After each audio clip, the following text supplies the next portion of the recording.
Hey everybody, welcome back to another episode of the Legion Vodcast, where we talk about the events industry, our place in it, your place in it, how to be successful, and just the industry as a whole.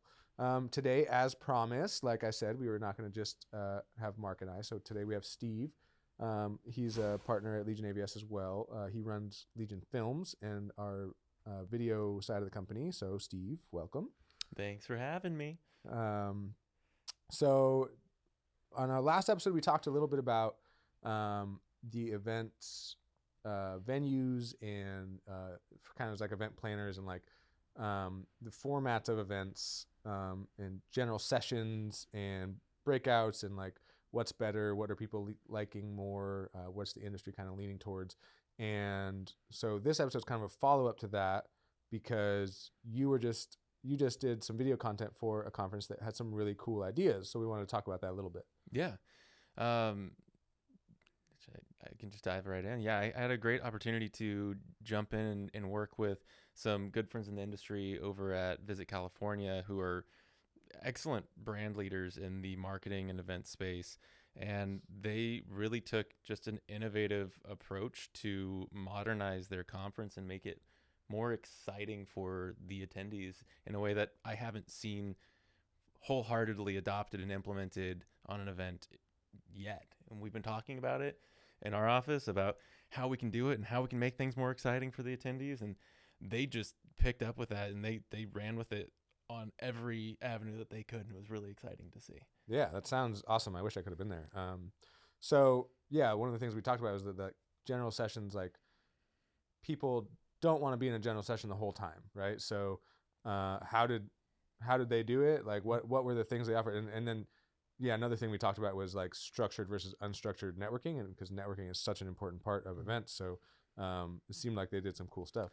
Yeah, and I think what they did to begin with to kind of solve the problem that we've been seeing is of attendee like disengagement was they kind of went down to the root of why isn't this working? What is happening? Why are attendees not engaged with this long amount of like captive stage content? And I think what those things really boil down to is like we're back in the real world now. COVID is done. We did our time in solitary confinement there, and people want to get out. They want to talk. They don't want to be sitting. They don't want to be in a room with no windows, just listening. They want to be an active part of the content. And if it is stage content, they want to have activities. If it's not stage content, they want to be networking. They want to be talking. They want to be out with the people that they haven't gotten to fully see and interact with in the last 4 years.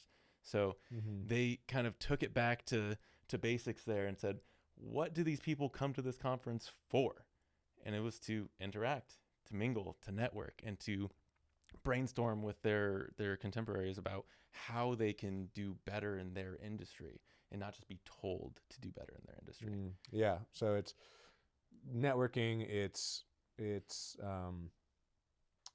education, but I think you kind of said something there. It's like it's education, but not from the stage necessarily. So it's more, again, smaller format, interacting with the speakers, not just on stage, and getting to interact with folks. Yeah, I think it's also adapting to this new, I hate to say it this way, this new generation of audience. The millennials have aged up into leadership roles. Ugh, we are now, VPs of marketing and higher ups at companies that are attending these conferences, and we don't consume knowledge and information the way that previous generations did. Previous generations had this threshold for sitting and listening and education from the stage, the classroom environment. But our generation has always been taught to learn with our hands on the actual activity and to do and short form and to be immersed in it. Like, with the onset of the internet for us, like we've always been able to touch and feel and click our education, so like being able to adapt that towards this younger generation that is becoming the majority of the audience and attendance is smart. And you kind of have to do away with some of the old formatting to appeal and get through, in masking that knowledge transfer and not just a education from the stage, but bring your knowledgeable industry experts into your networking space. That was something that Visit California did so great. They have all of their marketing managers from around the world, and they did a little touch base from the stage of like, here's the updates, but they had a very loose and airy lunch networking hour that all of those knowledge holders had their own tables that were branded for them to have people be able to come up and talk with them directly and ask the questions that they have for a follow-up, which was incredibly smart. And they how they loosened up the formatting of that meal was, it wasn't a seated meal. It wasn't another captive time of now you're sitting at a table with your 4 people. It was buffet, high top tables out in the courtyard, and now you can all mix and mingle. Yeah. It was really smart.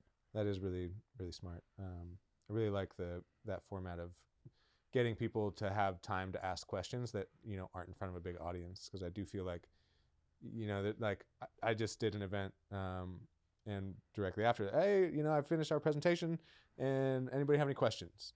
And it's crickets, because like you just got inundated with all of this information, and like you're still kind of wrapping your head around it, so you don't have a question formulated right away, right? So like you need a little bit of time, like, you know, to percolate. And I'm sure it was a developers conference. There was a lot of, you know, very thick data being thrown around. So like, yeah, you gotta like, oh, what, like, how do I use this new platform? Like, how can I, like, it takes time.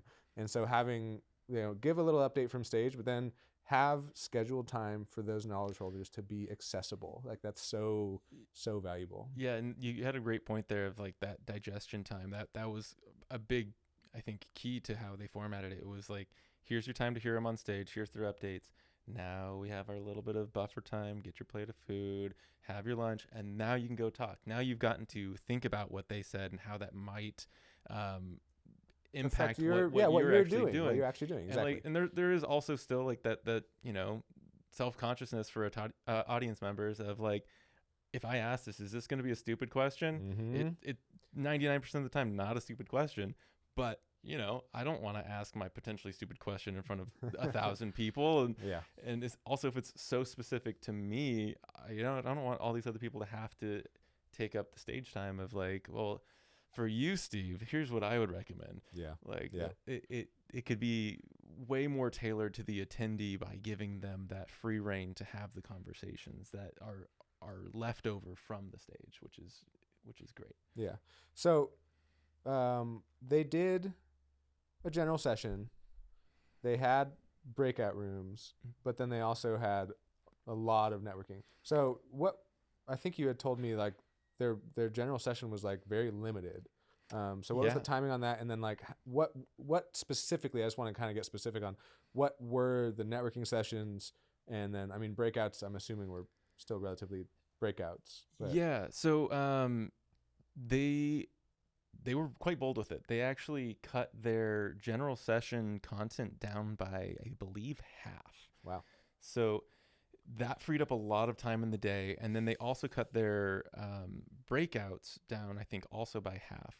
So over 2 days of conference, they only had 8 breakout sessions in 2 rooms, but they were definitely more expanded on the breadth of what was covered there. They felt less like breakout sessions and more like smaller general sessions. So more specific to like, you know, we can cover all this general content that might not be great for the whole audience, or we know this is where our industry is trending, so let's give them a little more of a deep dive in some of these breakout rooms, which was really helpful.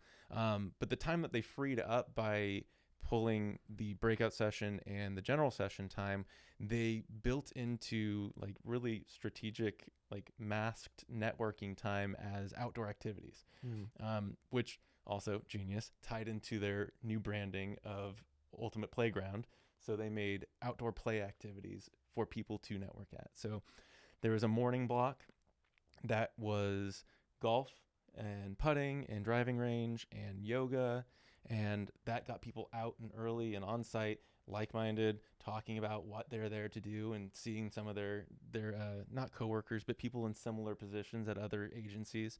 And then they had an afternoon block, which was a few hours, and that was everything from a sip and paint wine outing, a guided wine tasting. They had a lounge by the pool. They had more golf, a pickleball tournament. They it just kept going on and on and on. And they had a VIP barbecue for certain people in certain parts of the industry to come and talk. And it was just really smart that they created these zones to disarm people through activity to allow for conversations and camaraderie to happen, because their in game for their whole event is to get the industry as a whole on the same page as to what they're championing, and then also how to work together as a like cohesive piece to push the brand of California. So getting those people to work together and become friends and have that fun time without having to be sitting in a conference and in conference mode was incredibly smart. Yeah, that's so. I've talked about structured versus unstructured networking, and like to me, I in my brain I was thinking of that as like, dumb little icebreakers. Like that's a structured, right? Like, oh, we're gonna do this little activity together to get you to like force you to talk to people, but like that's actually somebody who's obviously much smarter than me. It's hidden. Like yeah, it's like, oh, we're gonna go putt some golf, and I'm just gonna talk to the people I'm doing it with. Yeah. That's a much it reinforces that you don't have to. It doesn't the activity doesn't necessarily have to be tied to what you're doing. Yeah. As a conference. So like if you're a sales conference, like it can be golf or it can be a pickleball tournament. Yeah. It's just that out of the box thinking is really, really great. Yeah, and like I saw more business cards being handed off between people at those networking events than I've seen at the actual networking events. It was really just, I don't know, entertaining and refreshing to see, because not only were these people having great conversations, but they were having them with a smile on their face, and it's something memorable after that they get to go back home and, oh, I had so much fun with this new friend that I made. Oh, I should call them about this thing. It's just tying everything a little more deeper to like that, the serotonin and like endorphins release of like having fun tied to your networking. It's creating like an overall positive vibe around the event in general. Like the smiling faces, that's on my team, that's what we're capturing the most in our video work, and boy, did it make our jobs easy. Yeah, that's great. Yeah, that's really cool. It sounds like a great event, or like there should be it's almost like a groundwork for other industry or other like agencies and stuff. Yeah, just like that. Again, I mean, I've said it over and over. Like people, it seems like everyone's trending towards less general session time, and so it's cool to see somebody who's done it really, really well. Yeah, and like it doesn't have to be limited to kind of like outdoor activities. Like, I mean, given where your event is taking place, like I'm sure there's a lot of other ways that you can do it. They were lucky; they had their event at like a very nice resort that had a lot of beautiful outdoor space and weather that was agreeing with everything.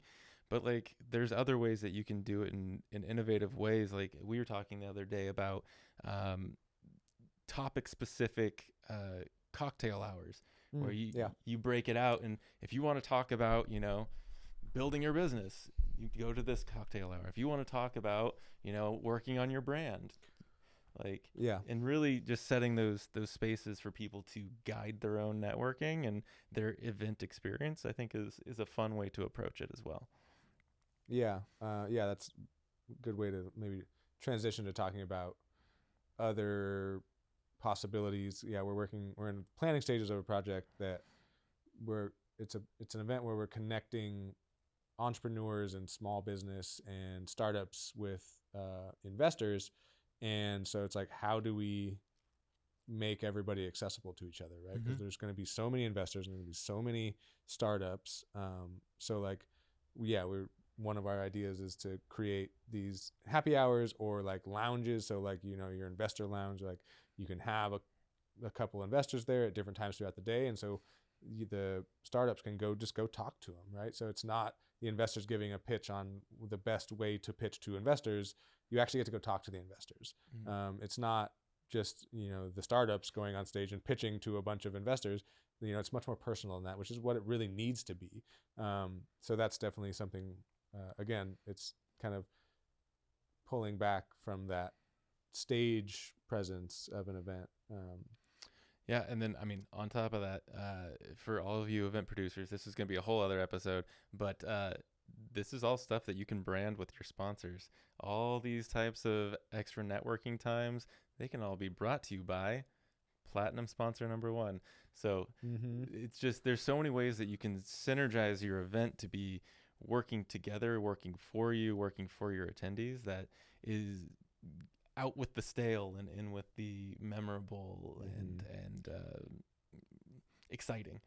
Yeah, yeah, exciting is a good way to put that. And yeah, I think the sponsorship.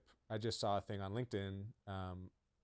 It was one of those little question things of like, how do you ensure your sponsors are getting the value from sponsoring your event? And I think that that's like one.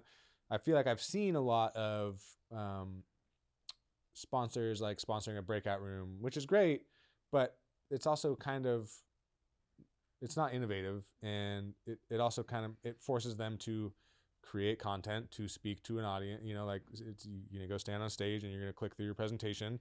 So like if you can do something different with that breakout room, if you can create a lounge, so it's again just creating different spaces that allow a sponsor to get more in-depth conversations with the people, right? Like that's what really matters. So like another one we're doing is we're pushing a lot of we have screens throughout the space, so we're going to be recording essentially commercials for sponsors to be playing throughout as well. So like there's just a lot of ways to like kind of push sponsor engagement on events that are not being tapped into, I feel like, right now. Yeah, absolutely. But yeah, that's the next episode. Yeah, tune in a couple episodes from now. Yeah, so I mean, there's a lot of innovative stuff to be done around this space. I think that's kind of what we can touch on is like there's a lot of innovation left to go. We're just in the beginning of this. Where we're at right now, it's like we're seeing a lot of exciting new stuff, but I'm even more excited to see how this gets tailored even more towards the audience, because like as far as I'm concerned, this is just version 1.2. Yeah. And like as I don't want to say it, as us millennials age out and Gen Z comes into being more of these conference attendees, are these conferences going to look the same, feel the same, or is it going to be completely flipped on its head with technological advances? Like, because networking is always still going to be best when it's done in person, which is the whole point of these conferences. So how is that going to meld with new technologies and attention spans and just appetite for the knowledge downloads going forward? Like, yeah, I mean, something I think about too is like, this was the conference you went to is like it's like a marketing conference, right? But there are like, that doesn't mean that these things don't apply to other conferences. So, like associations or sales meetings or whatever the conference is, like I feel like you can do real world examples, demoing new stuff. You can make all of it fun and engaging and interesting. And yeah, I think that that's definitely where we're going. I think activations, there's just such a breadth of things that could be done. And like, I would say not a terribly creative person. And so like, if I have ideas, I'm sure there are people out there with much, much better ideas, right? There are people much smarter than us who should be innovating on this now. And I'd love to hear just, I mean, as a call to action for our hopeful audience that is listening to this, what are you running into with your attendees that is becoming a sticking point? Are you struggling with attendee engagement and breakout rooms, and what trends are you seeing that are becoming out of date that need to be refreshed? That's just something that you don't know it's a problem until you hear that it's a problem, because sometimes we've been doing this for so long that events have become standardized and often bid out by the same cookie cutter house AV, and like it's hard to innovate when there's no one in that position to care about it being a problem. Yeah. I mean, like our attendees are bored, which you might just see this as a drop in your ticket sales and attendance. And, oh, well, we just got to get more people signed up and get them to come. But why are they dropping off? They're dropping off because they're not getting value. Right. And how do you get them more value in a way that is worth them losing multiple days on top of the investment of coming down, and just to maximize their knowledge base. Like if what you're giving them is something that they can just YouTube or Google, Right. They might just YouTube and Google it. yeah. Yeah, absolutely. That's very true. So this is kind of a quick one. We really want to just get Steve's kind of thoughts and feelings because he just worked on this project. Fresh off of it. And he honestly came back and he was really jazzed about it. And so it was something we had just been talking about. So,